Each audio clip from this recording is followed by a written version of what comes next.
Your biggest grief support asset is not your money, your energy, your emotional intelligence, or even your time. It is your words. And you don't need the perfect, profound speech. You don't need platitudes. All you need is 3 simple phrases. Of course, I'm here and right now.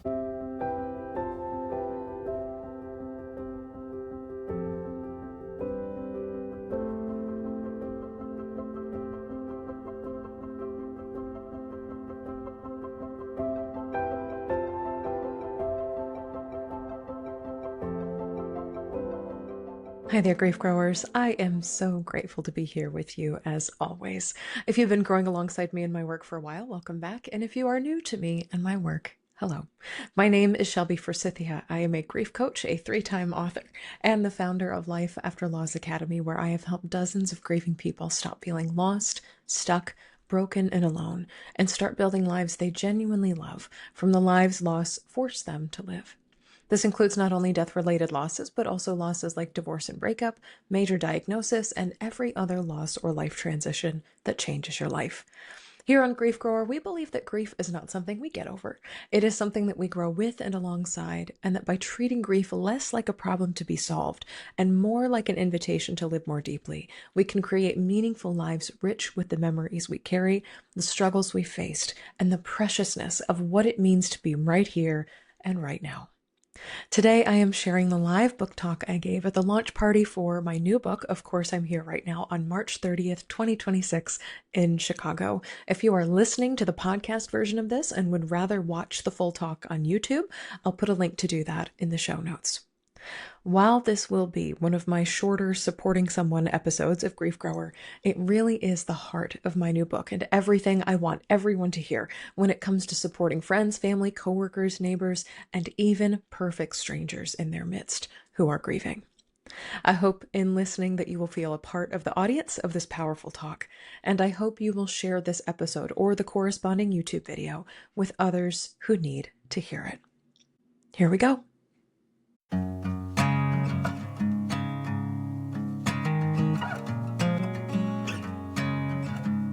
Shelby Forsythia.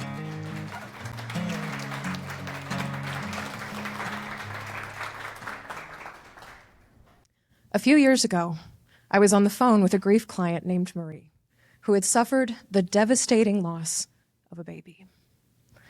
The death of this tiny, powerful dream of life was the absolute worst final blow after years and years of miscarriages and medical procedures, and Marie was understandably devastated. During this session, Marie told me a story about a friend of hers, an acquaintance, who had just announced her pregnancy on Instagram.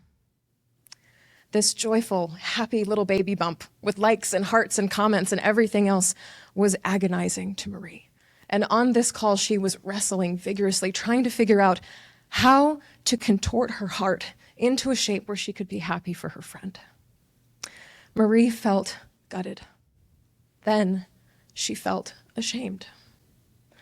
I listened as Marie meticulously laid out 2 cases, one against this other woman's joy, and another against herself for feeling so hostile towards it.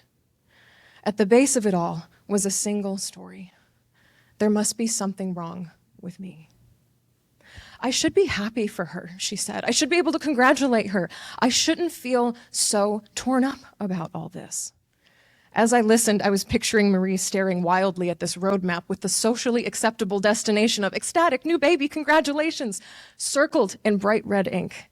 And as Marie was staring at this map, she could not see a river or a road or a backwoods trail that could get her heart emotionally there. When Marie finished her story, I took a breath and said, "Of course, you'd be upset that somebody who was unkind to you is now pregnant, has that dream." In that moment, the energy of our call shifted, and I listened as the gears in Marie's head clicked and turned. When she started speaking again, she said, "I don't think I'd ever thought of that before, that I would be allowed to be upset about this whole thing. So wait a minute, I'm not being ridiculous?" "No, I said. It sounds really normal to me. In an instant, Marie stopped spiraling, and instead of seeing herself as crazy, she saw herself through a much more compassionate lens, one where she was not broken or wrong, but where she was grieving, and that was okay. This was the day, the single moment, when I realized the power of words in grief. In more than 10 years of supporting grieving people through all kinds of losses, death, divorce, major diagnosis, I have noticed a pattern that grieving people tell themselves 3 core stories. The stories are, I'm crazy, I'm alone, and it's going to be like this forever.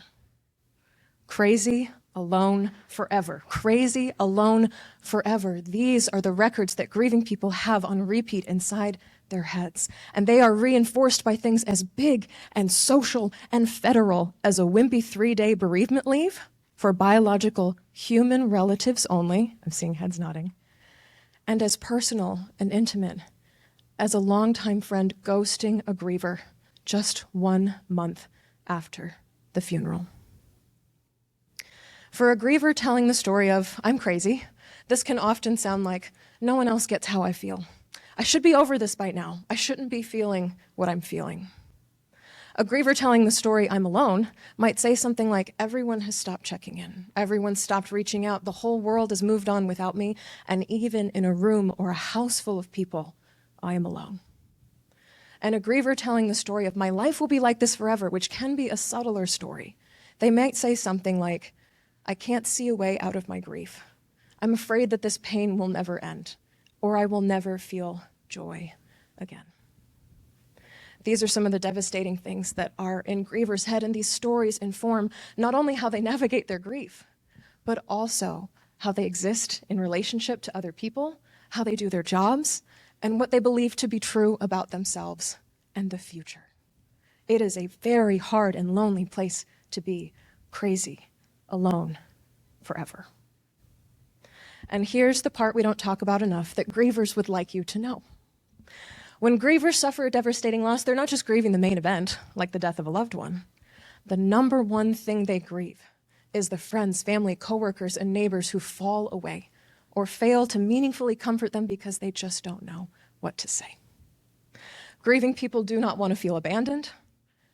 Supporters don't want to unintentionally vanish. But in the silence that exists between the two of them, relationships weaken and fracture and even often end. In all of my years of grief coaching, here is what has surprised me most. For as much as these stories, these words, can change a grieving person's life and make them feel trapped and alone, words are also the key to unlocking and changing those stories, not only to comfort our grieving friends, which would be enough, but also to write a new story where our grieving friends are not crazy, are not alone, and are able to move forward with us, their supporters, by their side. Since that session with Marie, I have developed 3 phrases, you will see them here, that comfort a grieving person, no matter the type of loss, no matter how long it's been. The phrases are, of course, I'm here, and right now. Let's use them together. For a grieving person telling the story, I'm crazy, of course comes into conversation and validates their emotions. So if they say, it's been 7 years since my dad died, I shouldn't be so sad still. You can say, of course you're still sad. Your dad is still dead. Suddenly, they aren't crazy anymore. For a griever telling the story, I'm alone, no one gets how I feel. The phrase, I'm here, quietly accompanies them and shows them that your shoulders share their pain. So when they say, nobody gets how I feel, you say, I may not understand entirely, but I'm here, and I will not forget that you are a grieving person. I'll keep checking in on you. Suddenly, they are no longer siloed in isolation.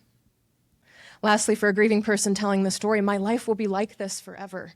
The phrase right now sneaks through the back door and offers what I call covert comfort by reminding them, even subconsciously, that this moment is just that, a single moment in the long arc of their grief. So when they say, everything feels so hopeless, I can't see a way out, you say, yeah, right now, I can totally see how hope is hard to find. In an instant, you put that moment in time in a larger context, one where their suffering is great now, but may not always be, and there is quiet hope in those words. 3 simple phrases. Each of them partners up with and radically changes these 3 painful stories that grieving people tell. Here's the thing I love most about words, and why this whole book exists. Because words are immediate, portable, and repeatable.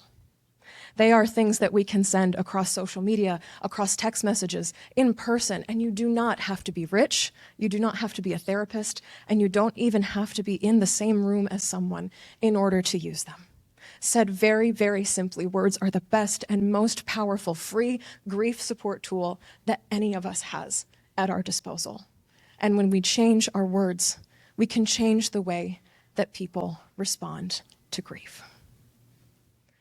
So the next time someone that you care about is grieving, whether they're grieving a relationship, a dog, a job, a marriage, a dream, a family member, a loved one, a new diagnosis, know that you do not need to solve their grief or fix their pain for them. In fact, you probably can't. But with your words, you can make them feel less crazy. You can help them to feel less alone. And you can create a world where the pain and suffering of this moment does not last forever and ever. Your biggest grief support asset is not your money, your energy, your emotional intelligence, or even your time. It is your words. And you don't need the perfect, profound speech. You don't need platitudes. All you need is 3 simple phrases. Of course, I'm here and right now. Thank you.